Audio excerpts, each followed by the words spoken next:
दोस्तों, ऐसे कई बड़े बिजनेसमैन हैं जो भारत के साथ स्कैम करके विदेश भाग गए हैं, लेकिन इसमें सबसे बड़े भगौड़ों का नाम आता है नीरव मोदी और विजय माल्या। इन दोनों ने एक ऐसे स्कैम किया था कि पूरा भारत दंग रह गया था और किसी ने भी नहीं सोचा था कि ये व्यक्ति ऐसा कर सकता है। तो भाई और बहनों, बने रहिए इस वीडियो में अंत तक हमारे संग, क्योंकि आज हम आपको बताने वाले हैं कैसे नीरव मोदी और विजय माल्या ने भारत के साथ स्कैम किया था और क्या क्या थे इनके शौक। जान के आप बिल्कुल चौंक जाएंगे, क्योंकि डायमंड किंग की पार्टी में फॉरेन की लड़कियों की कमी नहीं थी। वीडियो को स्टार्ट करने से पहले बस आपसे एक ही रिक्वेस्ट है, वीडियो को एंड तक देखिएगा और कहां से देख रहे हैं ये भी हमें बताइएगा। नीरव मोदी। दोस्तों, नीरव मोदी हीरे के बिजनेस में बहुत ही बड़ा नाम बन गया था, लेकिन हमेशा से ऐसा नहीं था। इसके पिता और इनका परिवार सिंगापुर में रहता था और विरासत में इन्हें हीरे का कारोबार मिला था। और आप ऐसा ना सोचे कि हीरे का कारोबार था इसलिए ये बहुत अमीर होंगे, बल्कि उस टाइम दोस्तों डायमंड मार्केट बहुत ही बुरी चल रही थी और सिंगापुर आज के सिंगापुर जितना लग्जरियस नहीं था, बल्कि किसी गरीब देश जैसा था। इसलिए थोड़े बहुत पैसे जमा करके नीरव मोदी का परिवार बेल्जियम चला गया और वहां पर ही नीरव मोदी का जन्म हुआ था। बेल्जियम में जाने के बाद इनकी स्थिति थोड़ी बेहतर हुई थी, इनके घर पर पैसा आने लगा था। लेकिन कहते हैं ना कि अच्छा टाइम हमेशा के लिए नहीं रहता है, और वैसा ही इनके संग भी हुआ। जैसे ही नीरव मोदी 9 साल के हुए तो इनके घर की स्थिति वापस से बिगड़ गई और इसकी वजह से नीरव को अपनी पढ़ाई आधे में ही छोड़नी पड़ी और अपने मामा के साथ अपने खानदानी बिजनेस को सीखना पड़ा ताकि वो अपने पिताजी की मदद करके घर चला सके। जैसे ही नीरव 19 साल का हुआ तो वो अपने मामा के साथ मुंबई चला गया और वहां पर इस कारोबार को और भी बारीकी से सीखने लगा। नीरव ने 10 साल दिन रात मेहनत की। वो हर महीने 30,000 रुपए कमाता था, जो उस वक्त अच्छे खासे रुपए थे, और साथ ही वो हीरे के नेकलेस को डिजाइन भी किया करता था। नीरव मोदी के हाथ में एक अलग ही जादू था, क्योंकि वो बहुत ही ज्यादा कमाल के तरीके से नेकलेस बनाया करता था। नीरव मोदी बस फ्रेमिंग का काम करता था। फिर उसने सोचा कि वो एक दिन पूरा हार बनाएगा।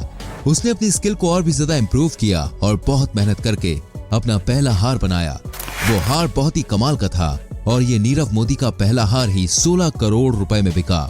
हालांकि हीरो की कीमत बहुत ज्यादा थी, इसलिए नीरव मोदी को उतने पैसे नहीं मिले, लेकिन नीरव मोदी इस काम को समझ गया था और उसके बाद नीरव मोदी को कई महंगे हीरो से हार बनाने का मौका मिला।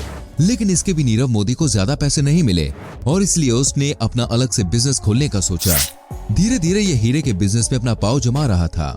इसने फायर स्टार डायमंड इंटरनेशनल नाम की एक कंपनी खोली जो डायमंड्स को खरीदने और बेचने का काम करती थी।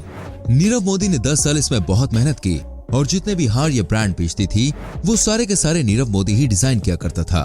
लोगों को ये कंपनी के ऑर्नामेंट्स बहुत ही ज्यादा पसंद आते थे। देखते ही देखते नीरव मोदी डायमंड बिजनेस का बेताज बादशाह बन गया। जितनी सक्सेस नीरव मोदी को डायमंड में मिली उतनी शायद ही किसी और को कभी मिली होगी। और फिर नीरव मोदी ने एक बहुत ही ज्यादा कमाल का हार बनाया जो कि हांगकांग के ऑक्शन में रखा गया था और उस हार की कीमत 23 करोड़ थी। ये हार दिखने में इतना ज्यादा सुंदर था कि जो भी इसे एक बार देख ले उसकी नजर इसके ऊपर से हटती ही नहीं थी।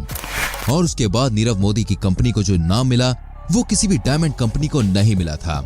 लेकिन फिर भी नीरव मोदी इतना ज्यादा मशहूर नहीं था। उसकी कंपनी को लोग जानते थे, लेकिन नीरव मोदी को कोई नहीं जानता था। इसलिए उसने एक और डायमंड की कंपनी खोली जिसका नाम था नीरव मोदी। और ये कितना ज्यादा अमीर है ये दिखाने के लिए उसने अपनी लाइफस्टाइल को पूरी तरह से चेंज कर दिया था। वो सबको दिखाना चाहता था, भाई मेरे पास भी पैसे हैं, और वो अमीर तो हो ही गया था, लेकिन अब उसे पॉपुलर होना था। ये महंगी महंगी पेंटिंग खरीदने लगा, महंगी महंगी गाड़ियों में घूमने लगा और लाखों रुपए के सूट्स पहनने लगा। और फिर इसका नाम एशिया के टॉप 20 बिलियनियर्स में आ गया। ये उस वक्त 110 बिलियन डॉलर्स का मालिक था। उसके बाद इसने अपने बिजनेस को सिर्फ इंडिया में ही सीमित नहीं रखा। इसने अपना बिजनेस पूरी दुनिया के कई अलग अलग देशों में खोला। इसका टारगेट था कि इसे 100 से भी ज्यादा दुकानें खोलनी है डायमंड्स की पूरे वर्ल्ड में। और इसकी एक और आदत थी कि जब भी नए देश में बिजनेस खोलता था तो वहां उसकी ओपनिंग में बहुत ही बड़े बड़े सेलिब्रिटीज को बुलाता था। उसने अपनी दुकान की ओपनिंग में डोनाल्ड ट्रंप को भी बुलाया था और साथ ही कई बड़ी बड़ी अमेरिकन एक्ट्रेसेस को भी। जो भी लोग इसकी पार्टियों में आते थे उनका कहना था कि नीरव मोदी की पार्टियों में लड़कियों की कोई कमी नहीं होती है। अब इतने पैसे आते थे तो वो कहीं पे तो उड़ेंगे, इसलिए नीरव मोदी को अय्याश माना जाता था। वो अपने करोड़ों रुपयों को काफी गलत जगह उड़ाता था, जैसे कि लड़कियों पर, दारू पर, पार्टियों पर। ये अपनी रईसी दिखाने के लिए बहुत ज्यादा पैसे खर्च करता था। अभी के सबसे अमीर इंडियन यानी कि मुकेश अंबानी भी इसकी लाइफस्टाइल को मैच नहीं कर सकते थे। ये बहुत लंबे सपने देखने वाला व्यक्ति था और अपने सपनों को जल्दी पूरा करने के लिए इसने कई गलत रास्ते भी चुने और इसी की वजह से आज ये जेल में है। इसने इंडिया और कई अलग अलग देशों में स्कैम किया। भारत से ये 13,000 करोड़ रुपए लेके भाग गया था और ऐसे और भी कई देशों में इसने ऐसा ही किया। दोस्तों, जो हीरो का नेकलेस बनाता था उसे बनाने के लिए बहुत ही पैसे खर्च करने पड़ते थे और माल को बाहर से इंपोर्ट करना पड़ता था। और इतने माल को खरीदने के लिए इसने बैंक से लेटर ऑफ अंडरटेकिंग जारी करवाया। इस लेटर के अनुसार अगर नीरव मोदी सप्लायर को पैसे नहीं देता है तो वो पैसे देने का जिम्मा बैंक के ऊपर आता है। और इस लेटर को इश्यू करने के लिए नीरव को 250 करोड़ रुपए जमा करने थे। लेकिन नीरव ने कहा कि वो कभी भी पैसे जमा नहीं करता है, फिर भी वो हर बार लेटर ले लेता है, तो इस बार वो पैसे जमा क्यों करे। तो बैंक वालों को थोड़ी गड़बड़ी लगी और फिर चेक करने पर पता चला कि नीरव पिछले 10 साल से लेटर ऑफ अंडरटेकिंग ले रहा है, लेकिन वो एक भी रुपया जमा नहीं कर रहा है। दरअसल नीरव ने कुछ अधिकारियों को खरीद लिया था जो कि प्लॉट होल्स ढूंढ के ऐसा बताते थे कि नीरव ने पैसे दे दिए हैं और बुक में फेक मार्किंग किया करते थे कि नीरव ने लेटर ऑफ अंडरटेकिंग के सारे पैसे दे दिए हैं। ये स्कैम उसने पंजाब बैंक के साथ किया था और जब उसे पता चलने लगा कि अब कार्रवाई शुरू होने वाली है तो वो 13,000 करोड़ रुपए लेकर फरार हो गया। इसने ऐसा स्कैम और भी देशों के संग किया, लेकिन कुछ सालों के बाद इसे पकड़ लिया गया।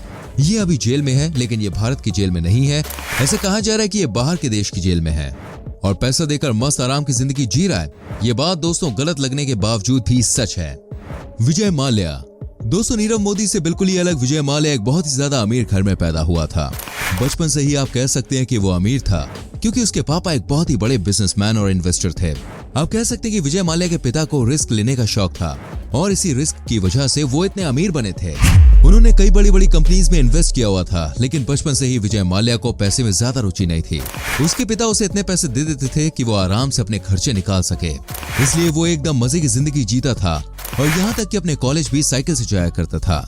लेकिन जैसे मौसम को बदलने में देर नहीं लगती दोस्तों, वैसे एक इंसान के स्वभाव को बदलने में देर नहीं लगती। विजय माल्या की इकलौती कमजोरी थी लड़कियां। ये एक ठग से ज्यादा एक अय्याश था। ये खूबसूरत लड़कियों को देखकर अपने आप को रोक नहीं पाता था और इसलिए ये एक प्ले बॉय बनना चाहता था। दोस्तों, जब आदमी के पास लाखों करोड़ों की संपत्ति हो और करने के लिए कुछ भी काम ना हो तो उसके दिमाग में ऐसे ही ख्याल आते हैं, लेकिन उसका ये सपना पूरा नहीं हो पाया। विजय माल्या एक साथ कई लड़कियों को साथ घुमाता था, लेकिन अचानक से एक दिन उसके पिता की हार्ट अटैक की वजह से मौत हो गई और फिर कंपनी का सारा काम विजय माल्या के ऊपर आ गया। पर मरने से पहले विजय माल्या के पिता ने विजय को करोड़ों रुपए की संपत्ति दे दी थी। उनकी कंपनी ने फर्टिलाइजर्स और केमिकल बनाने वाली कंपनीज में इन्वेस्ट किया था और विजय माल्या के पिता का एक उसूल था कि वो किसी भी गलत कंपनी में इन्वेस्ट नहीं किया करते थे। लेकिन विजय माल्या तो पहले से ही कैरेक्टरलेस आदमी था। उसे बस अब पैसे कमाने थे और अरबों की संपत्ति का मालिक बनना था। तो उसने किंगफिशर, बियर्स, एडल्ट मैगजीन्स ऐसी सब जगहों पर इन्वेस्ट करना शुरू कर दिया। देखते ही देखते ये और भी ज्यादा अमीर हो गया। लेकिन अभी भी इसकी कमजोरी थी लड़कियां। ऐसे खूबसूरत लड़कियों के शरीर से प्यार था। जिस वक्त इसकी अमीरी के चर्चे हर जगह थे, तब ये बड़ी बड़ी एक्ट्रेसेस को अपने साथ लेकर घूमा करता था। स्टेज पर उन्हें किस भी कर लिया करता था।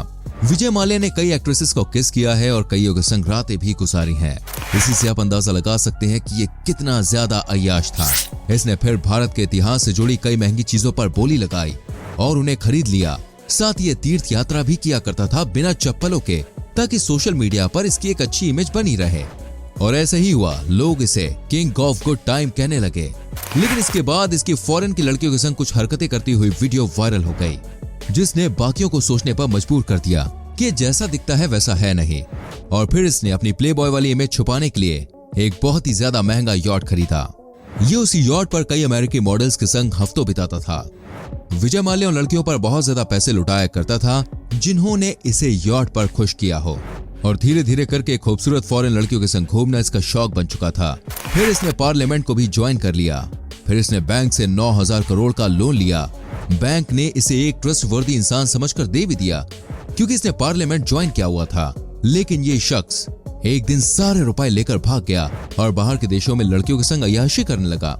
हाल ही में इसे पकड़ा गया है और इसके पास जितने पैसे बचे थे सब बैंक को देने का प्लान चल रहा है। लेकिन 9,000 करोड़ में से सिर्फ 5,460 करोड़ ही बचे हैं। कुछ सालों में इसने आधे से ज्यादा पैसे खत्म कर दिए। तो दोस्तों, ये थी आज की वीडियो। आपको ये वीडियो अगर अच्छी लगी हो तो वीडियो को लाइक करें, शेयर करें। आपसे मैं यही बात कहना चाहूंगा, जीवन जीना है तो ईमानदारी के संग जिए, ताकि रात की नींद सुकून भरी गुजरे। 2 पैसे कम कमाएं पर ईमानदारी के और इज्जत के। वीडियो को लाइक कर दीजिए, शेयर कर दीजिए। आने वाली वीडियोस को देखने के लिए चैनल को सब्सक्राइब करके बेल आइकन प्रेस कर लीजिए, जिससे आपसे हमारी कोई भी वीडियो मिस ना हो। मिलते हैं दोस्तों अगली वीडियो में। Till then bye bye, take care.